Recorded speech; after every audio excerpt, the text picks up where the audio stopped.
Every evening, I found myself staring at my bank balance, surprised that it was lower than I expected.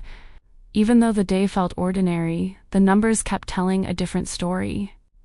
What puzzled me most was that I could barely remember where the money had gone. Each payment seemed to disappear without ever feeling real.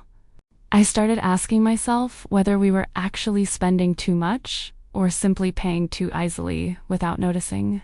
That question stayed with me long after the bedroom lights were off. I still didn't have an answer, but I couldn't shake the feeling that something about the way we paid was wrong, not simply the amount of money we had. My name is Clara. I live with my husband Armand and our little daughter Mira in a modest home that always seems warm, at least from the outside. That morning, I bought bread for breakfast. I simply tapped my phone against the payment terminal and walked away without giving it another thought. Later that afternoon, I stopped for a coffee because I felt a little tired after taking Mira to school. Once again, a single tap on the screen finished everything within seconds. That evening, Armand stopped to buy a snack on his way home from work. A short message appeared on my phone, just getting a few things. That night, we opened our mobile banking app together. The list of transactions looked surprisingly long, even though every payment seemed too small to matter. I tried adding everything up in my head. The longer I looked, the harder it became to understand where our money had actually been going. A few days later, I began noticing a small pattern. Whenever I felt tired or a little bored, my hand would open a payment app before I even thought about it. Sometimes it was just a drink. Other times it was a snack or something on sale that felt too good to ignore. I kept telling myself, it's only a little. The words sounded perfectly reasonable until I realized how often I was repeating them. Armand had his own version of the same habit. While paying for fuel, he often added a drink or a snack that had never been part of the plan. There were no expensive purchases and nothing that looked extravagant. It was simply dozens of small decisions quietly adding up without either of us noticing. For the first time, I wondered if our income had never been the real problem. Maybe spending money had simply become too effortless. One morning, I made a decision that even sounded unusual to me. For the next 30 days, I wanted to stop using mobile banking, cards, and e-wallets for my everyday spending. I stopped by the ATM, withdrew enough cash, and bought a few plain brown envelopes. I labeled each one with a black marker: food, transportation, daily shopping, and emergency fund. Armand looked at me with a small smile. "Are you really going back to the envelope days?" he asked, half joking. I laughed too. "I just want to know if I've really been aware every time I spend money," I said. The first day felt surprisingly different.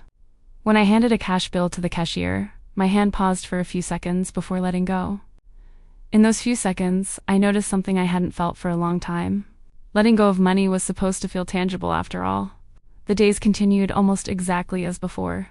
I still cooked our meals, took Mira to school, and finished the housework like any other ordinary day.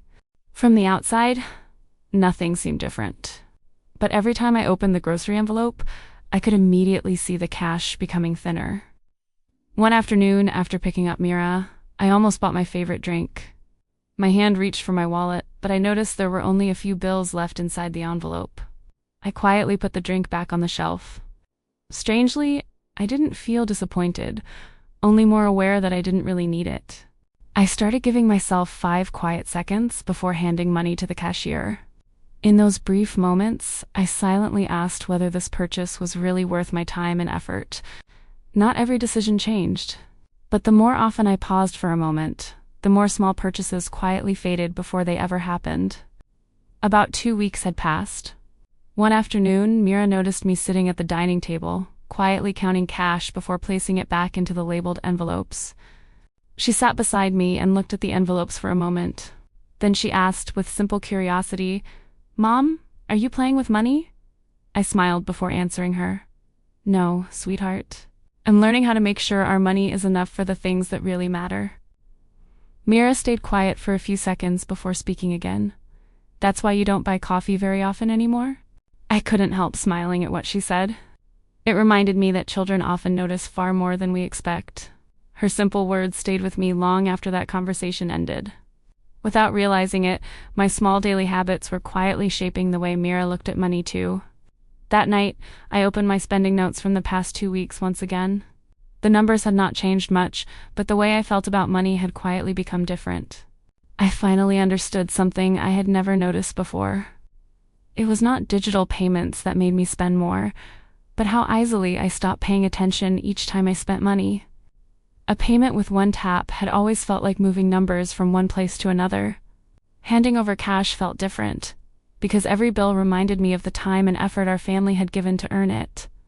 I started practicing a small habit that I called the physical pain check before paying. I held the cash for a few seconds and quietly asked myself, is this really worth it? That question did not always change my decision. It simply made every purchase feel more intentional than before. I no longer felt as though I was restricting myself. I was simply beginning to value every rupiah in a way I never had before. A few days later, after Mira had fallen asleep, I told Arman everything I had experienced. It wasn't a conversation about blame, only a quiet moment of sharing what had been on my mind. I just realized, I said softly, we never really felt the moment our money left our hands.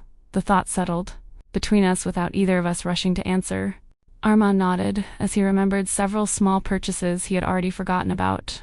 He gave a quiet, slightly embarrassed smile as he realized how often convenience had guided those decisions. We agreed that we didn't have to give up digital payments forever. What mattered was making every payment feel like a decision again, instead of something automatic. Starting the following week, we set a weekly budget for our everyday spending. Some purchases would still be digital, but we decided on the amount before the week began. It didn't feel like we were becoming more restrictive with ourselves. Instead, it quietly felt as though we were holding the steering wheel of our hard-earned money again. A month passed more quickly than I expected. What changed was not only the amount of money we had left, but also the way we noticed every small spending decision. I realized that managing money is not about choosing cash or digital payments. What matters most is being aware before each dollar leaves our hands. If this simple story helped you look at your own habits from a different perspective, I'd be happy if you joined our family's next journey in Clara's family journal. Thank you for spending this time with us. Now I'd love to hear from you. Do you find it easier to overspend with digital payments or with cash? And what change have you noticed most in the way you pay?